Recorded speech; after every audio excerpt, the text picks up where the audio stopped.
We have just made it back to the Rainy Pass Lodge after a horseback ride to Lookout Point.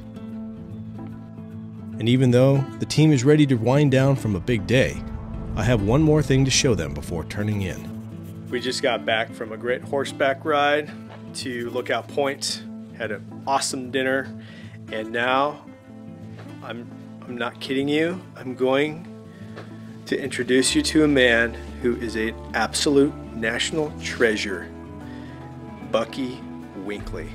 There is no other man on earth like this man, and he has created something so spectacular in his log cabin over here that you have to come see it. Expedition Overland's The Last Frontier is presented by General Tire and the Grabber X3. Anywhere is possible. And Toyota, the official vehicle provider of X-Overland.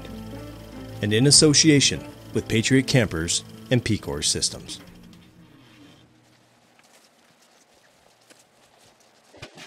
Hello. Mr. Winkley. Bucky, how are you? Good. Claycroft, do you remember me? 10 or 11 years ago. Yeah, I know. A little older now. A little older. You look the same. You look good. Well, I don't feel quite the same, but anyway. I'm Bucky Winkley. I was born 20 miles north of Boston. That's why I still sound like a Kennedy. I came to Alaska in 1961 when I was 19. And this is my 58th year as a hunting guide at Rainy Pass Lodge.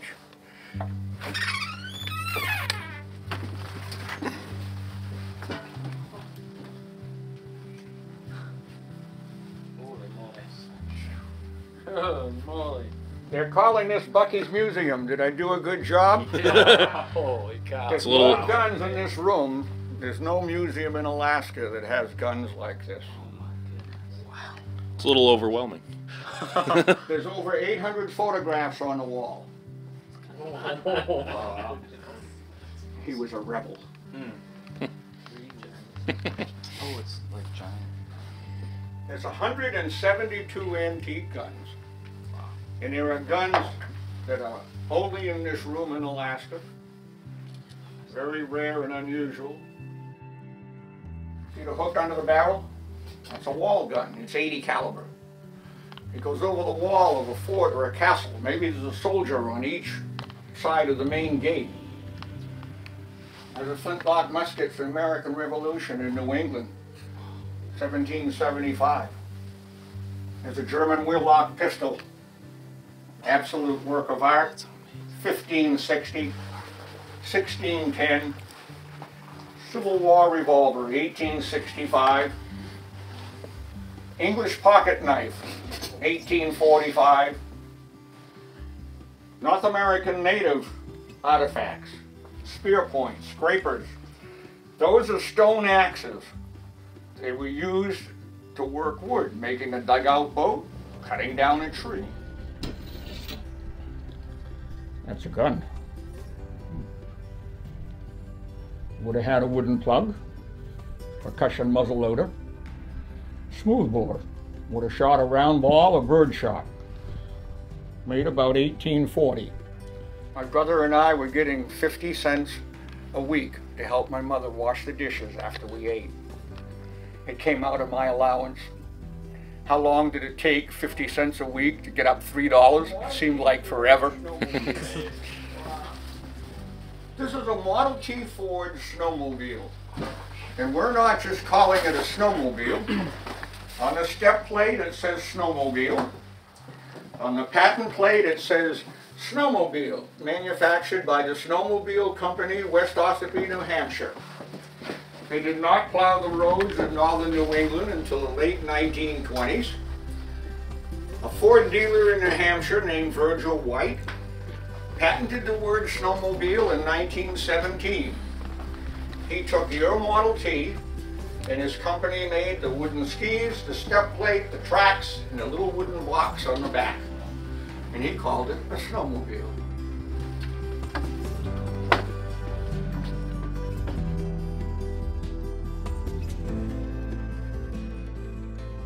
Oral storytelling is an art that has been around since language existed.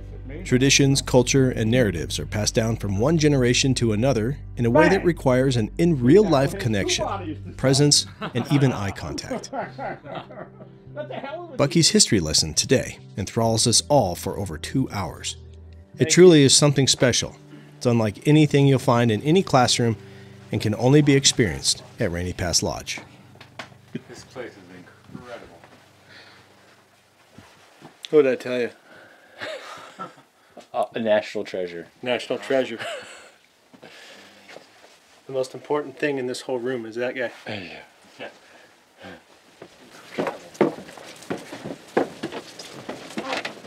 Like I'm gonna go in there and sit down for 20 minutes and just think about what just happened. We talk late into the night until the generator turns off and forces us into our beds. First couple of minutes, so make sure the scene is safe. Paramedics are really big on that when there's an accident. Dr. John has extensive knowledge in survival medicine. He served a tour as a combat doctor in Afghanistan and is a fellow of the Wilderness Medical Institute. Shooting or whatever. Teaching is a passion of his, and he will be conducting a short lesson for us each day so we can be better suited for the dangers that the wilds hold. Under their mandible on the back here where their fingers are, you can hold somebody's chin up and it'll make the snoring go away. And that's what we did to Tanner last night when he was snoring. I don't know if you remember that or not, but we came around and gave you the jaw thrust and your snoring stopped. Did you really? I did not know that at all. I think it's awesome to see these young guys exposed to medical mindsets early in life, especially now that they're starting to do their own adventures. All right, so Daniel, Cyrus, and I are going out on another horse ride. But this time it's going to be a bit longer of an adventure. We're going out to a cabin. Was there a name for it? No, you didn't give us a name. It's about an hour and a half away. Apparently we're going to be crossing a river and leading the horses through like a swamp and stuff, so it'll be pretty epic.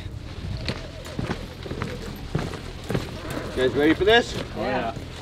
Not sure you know what you're getting yourselves into. Yep. There is a lot of treacherous spots along the trail. Yeah. With the Happy River and a lot of steep hills. You guys know why they call it the Happy River? Because you're happy if you make it to the other side. Awesome. Yep. Been a few people that have been washed downstream on that one. We'll have to see if we can even cross it. It may be too high. Yeah. So. Besides yesterday, the last time we rode was in Monument Valley about a year and a half ago. So this is gonna be awesome. I just can't wait to go head out into the bush of Alaska on horseback. Yep. Dream come true. And you got Squeaky? And I got Squeaky. It's a wild Mustang. I've commissioned them to film their adventure and bring back a story of their own. The boys just saddled up and went on their ride for the first time by themselves with Steve Jr. Awesome to see that. I'm excited for them. I remember that. Remember what that was like. How awesome it is to kind of go off and do something on your own for the first time. It's special. Okay, so we're going to take a quick four-wheeler ride down to the inlet of the lake, try to catch some fish. Ryan and I are going to see what we can find. Travis is our fishing guy today. He actually said they fished last night and caught fish, so that's good news for us. Not far down past the dirt strip is the mouth of the lake. It's also a hot spot for bears. Yeah.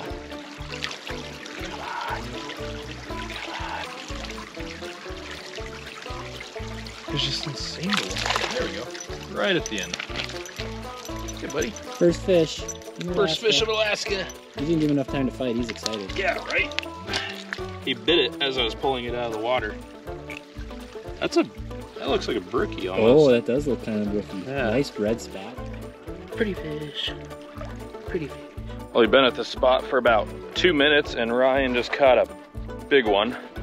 Not big, but pretty good size. We've had a few strikes. Now I'm trying to make my way to him.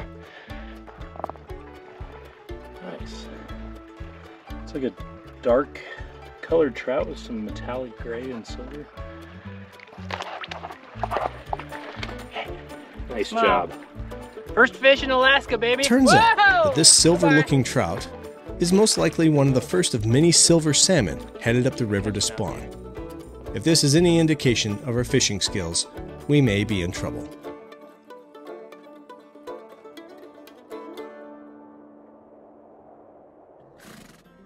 Now an hour into the ride, the Happy River is just ahead. All right, so we're coming up to this river. You can hear it and see it now. So first we're gonna be checking, or our guide is gonna be checking if we can even cross it.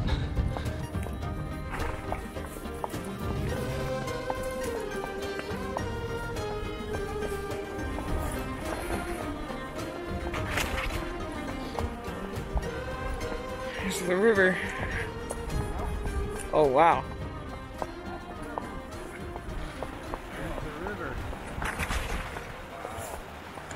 We'll go back towards the end and keep going.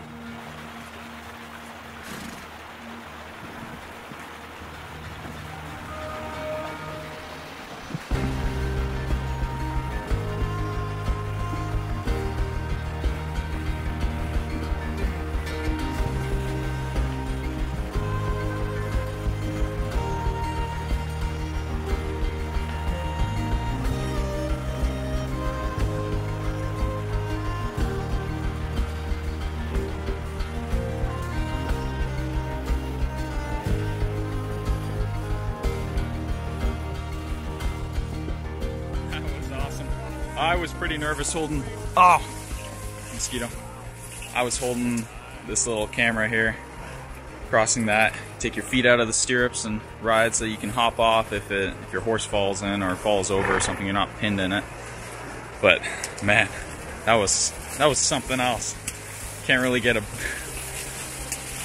just really can't get a better experience than that. I'm so excited, like that's something you dream of. Something Dan and I have dreamed of. It's something Si's probably dreamed of. So, I mean, it's I'm really blessed to do that. Really thankful to have had that opportunity.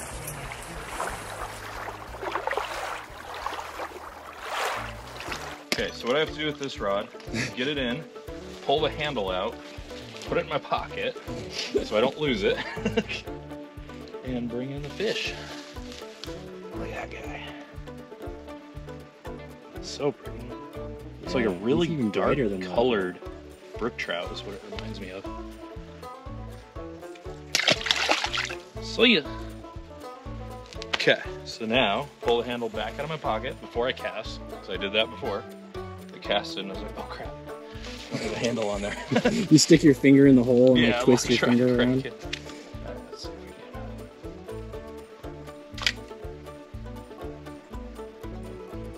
Oh my gosh, there's Are you kidding me? There's like 100 fish. Okay, so pull the handle back out. With a successful river crossing under their belts, Steve Jr. requests that the boys help him check in on a hunting cabin that will need to be restocked before hunting season. Alright, so we're coming up to the cabin here on a lake. What'd you say it was? Mineral Lake? Lick Lake. Lick Lake. It's Lick Lake. Just over this little hill.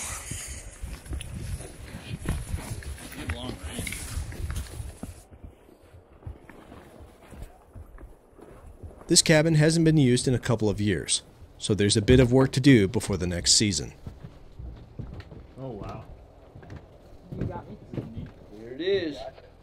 This is pretty cool. We just came to the cabin and opened it up, and our guide was telling us that Bucky Winkley, the same guy whose museum we were just in and entertained by last night, made this cabin with a friend of his. So it's kind of cool. A guy can leave his mark all over the place. There's something pretty special about Bucky. I don't think someone can visit here without wanting to come back. Yeah, I know, right? I've never been to a lodge quite like your guys's. Yeah. It's incredible. Yeah. Thanks. I feel very lucky to be out here. Ready to cross the river again, Si? Yes. Excited. Yeah, it was actually really fun. It was. It's time for the boys to return to the rest of the team. And we are having no trouble finding ways to pass the time until they arrive. Before our flight out today, Steve has one last activity for us, an old school shooting gallery. This is an antique shooting gallery. So they would have this at fairs and carnivals, how you play those little games for stuffed animals and stuff. This is the games that they used to have there. And you'd shoot real rifles with 22 shorts at it. This was an original shooting gallery rifle. It's got the little spring on it, so they would have this tied to a table, so you could only swing it a certain way. And you'd go to the carnival and fair and shoot at something like this.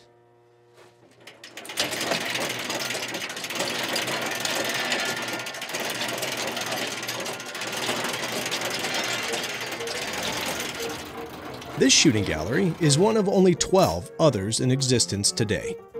They were created by William F. Mangels, a German immigrant who settled in Coney Island and became the leading manufacturer of amusement park rides, carousels, and shooting galleries in the 1940s. Yeah!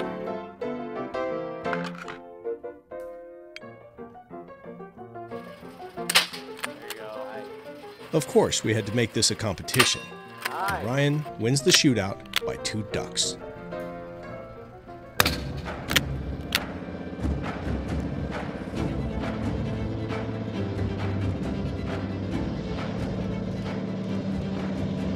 Our time here at Rainy Pass Lodge will not be soon forgotten.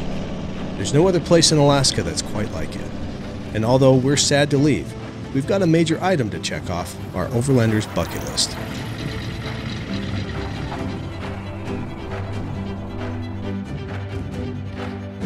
Well, that was good, Tanner. Hand up in the air. Yeah, salute. Get in there, little Tanner. They won't bite you.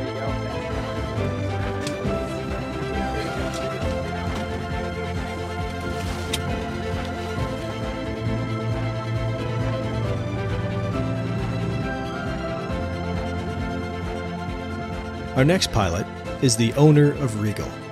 At 39 years old, he's purchased the company to fulfill his dreams of being a bush pilot, only after completing the 7 summits. You know, you just never know who you'll run into up here. This place is full of legends.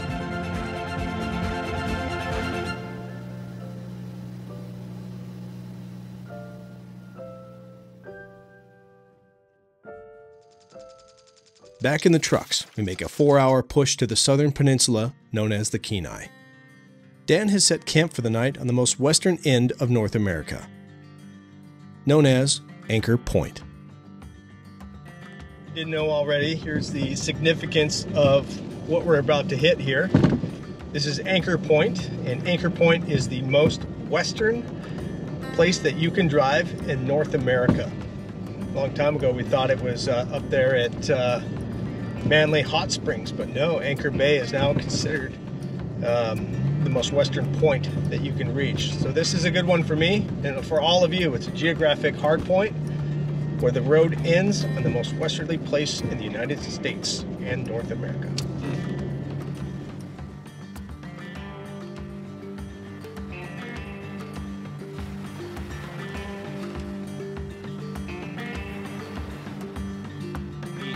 It's really neat just to be here and soak it in.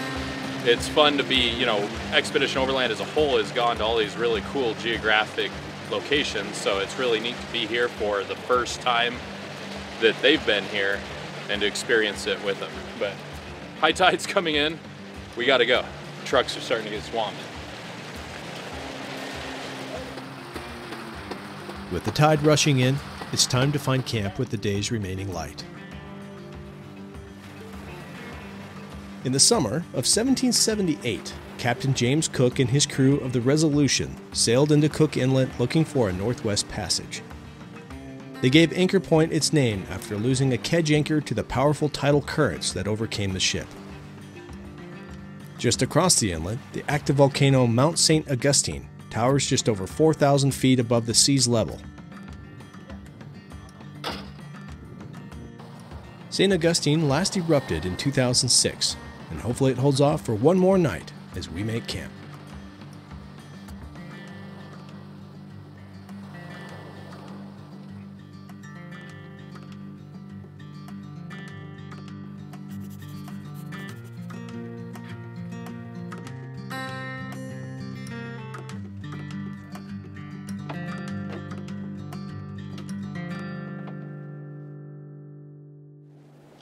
Well, good morning. We are at Anchor Point, Alaska. We slept in late this morning. We've been going pretty hard. It's almost 2 weeks we've been on the road since we left the house. And yeah, so we finally got caught up on some sleep.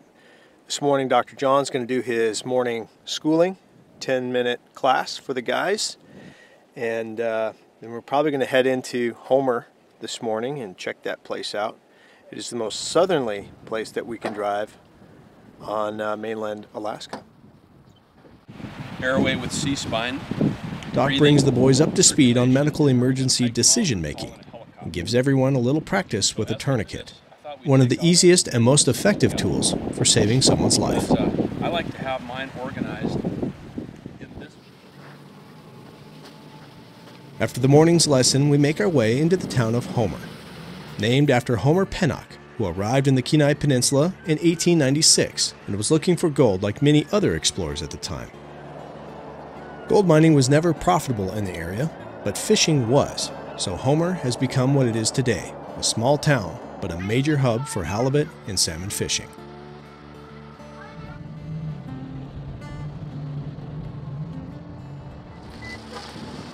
Ready for some fish and chips. Oh yeah. Halibut capital of the world. Yeah, it's got to be good here. We're basically in the ocean, so. Even though it's the halibut capital of the world, we opt for pizza. Halibut capital of the world. Pizza. Before pushing to the end of the Homer Spit, the most southern point you can drive on mainland Alaska. Well, Homer is a cool place. Touristy little fishing town. Pretty quaint, you could say. But it has the end of the road on it, which marks the furthest south that we will drive on this trip in Alaska. And it also marks the beginning point in which Cyrus is going to drive from the most southern point to the most northern point in Prudhoe Bay, Alaska. Cool. He didn't know that till right now. Cyrus still has his learner's permit, and he needs to get some more hours before he can get his driver's license. With Prudhoe Bay being 19 hours to the north, he should have no issue gaining his required hours. We start our route to the northern end of North America. A stop near Seward, Alaska will be our camp target for the night.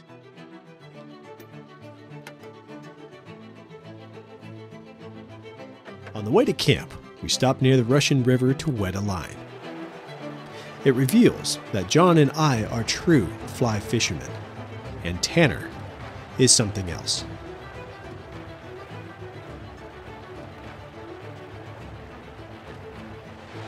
Such grace, such form. There's nothing more graceful than a spin-cast fisherman plopping his lure in the water. Dad and Cyrus have located camp that will take a little effort to get to. If it works out, we'll have this valley to ourselves.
I just can't believe that there's nobody else here.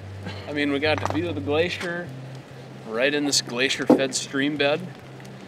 I really feel like at some point today we kind of crossed the threshold into the last frontier. I'm not sure exactly where it happened, but it was sometime within the last couple of hours. It's amazing. yeah, it definitely feels like we're setting into our roles and stuff. Camp's being set up faster, and everything just seems to have worked out perfectly as planned and better than we had hoped.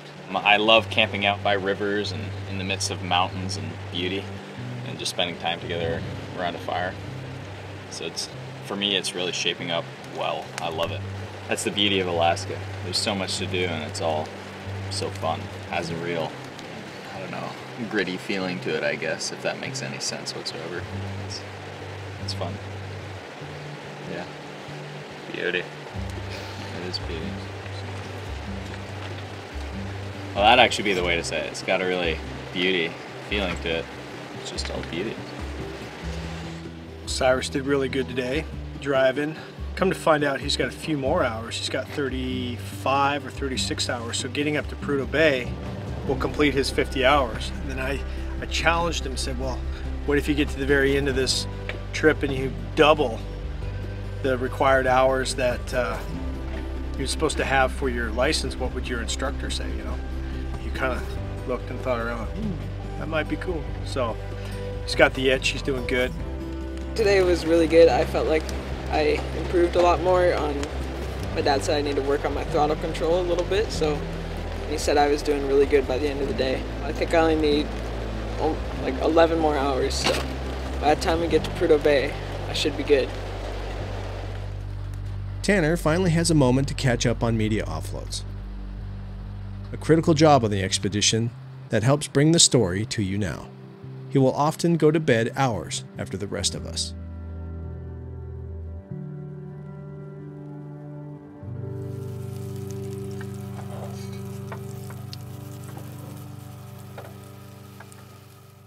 One pancake unclean.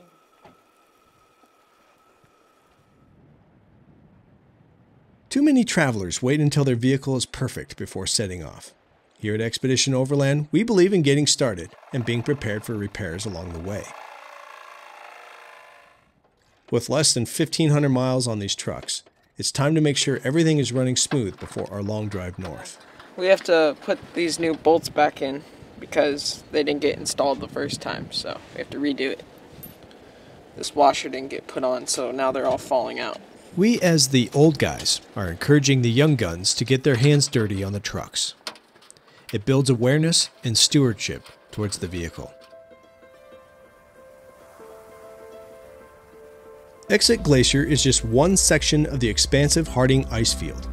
It was named after an expedition successfully crossed the Harding ice field for the very first time and exited by descending a glacier they later named Exit to commemorate the event. Starting in the 1800s, markers have been posted along the trail as a visual reminder of the glacier's retreat.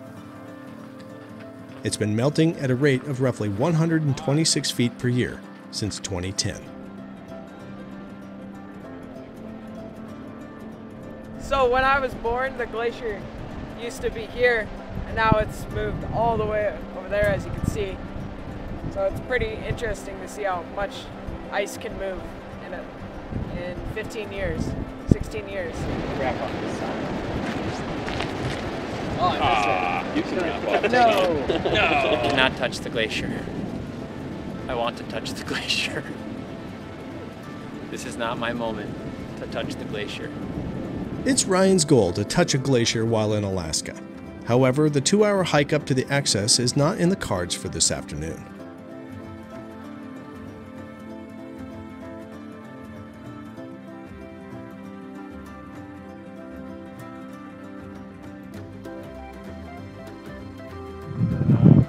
I am preparing to go float the Resurrection River. I can't remember. I remember what this is about. We are going to attempt to float down to Seward tonight from our campsite. I learned this afternoon that shallow water requires shoes for getting wet instead of my good shoes, so I brought my river shoes. I'm going to put those on with my currently wet socks, eat dinner, fuel up, set up the rafts, and find 3 willing participants to float 2 boats to Seward tonight. But first, dinner. When the moon hits your eye like a big pizza pie, that's amore.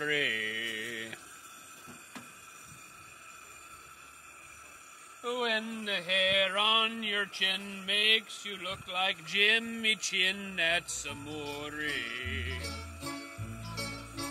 When the moon hits your eye like a big pizza pie, that's amore. When the world seems to shine like you've had... After a 5-minute speech on what not to do while rafting, the guys decide just to wing it. Waist belt life vests are buckled up, and the rest will be up to fate. Although there's very little rafting experience between the 4 of them, there's plenty of confidence to make up for it. We hope. I don't think Peter or Dan have ever rowed a boat, so this could get interesting.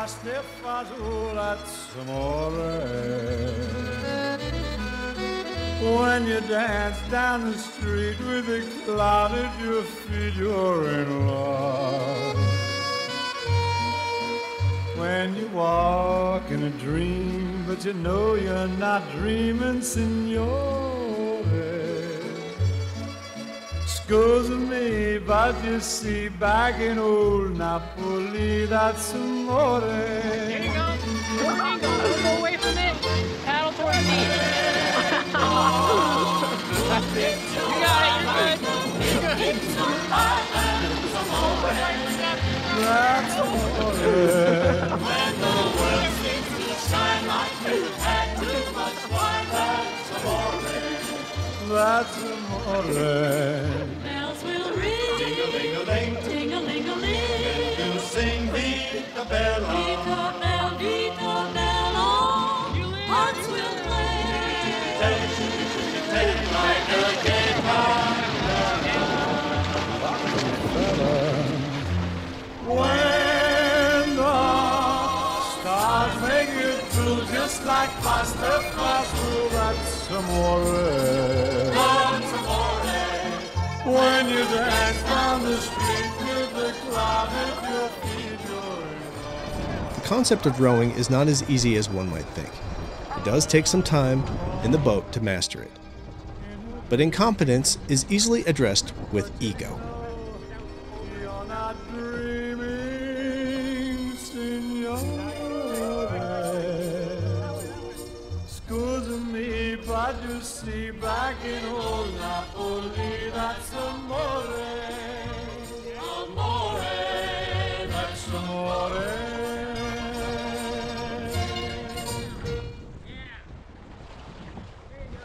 You guys will get there. So how'd it go? Oh man. Not like expected. Rowing was way harder than I thought. Like to keep everything positioned. They did improve. Peter specifically was in there the longest. You did do better. You were starting to get it. Starting to get the ferry across. Yeah. Oh, there's so many times where I thought we were flipping. But the second I took control of the oars, it was smooth sailing from there. It was also where it got easy, but that was a good spot to learn. Ryan was trying to shout like teaching commands to me across the river. We're, like, We're just like spinning around, circles. going backwards down the channels and stuff. Like that was nuts. That was a trial by fire there. Yeah, I guess you could say Peter and I are pretty competitive. That was pretty clearly shown on the river today. You know, competing to see who's the better rower and trying not to toss us into the freezing cold water.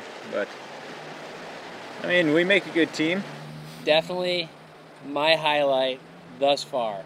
Floating fun, river fun, but what really makes it for me is watching the two brothers learn together, fight with each other.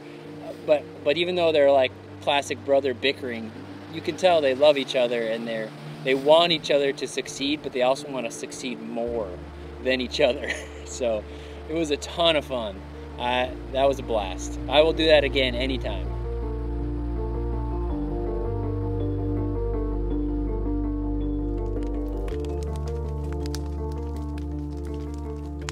You know, for as hard as it is to get an expedition or a trip going, and all the struggle that you go through to get something like this underway, when you get to a place like this, and you sit down here, and you look out over everything, the mountains in the back, the river. It's all worth it. Anything worth having takes sacrifice. Self-discipline, freedom, and persistence all take dedication to realize. But the effort has never failed me. It takes roughly a year or more to make any of our expeditions a reality. You might say, well, that's a long ways out. Well, maybe, but I guarantee the time is going to pass anyway. So may as well put that adventure on the calendar, and with that dedication, you'll be ready for the day it arrives, and that's the day that some of your greatest memories will begin. Join us next time for Chapter 3 of X Overland's The Last Frontier.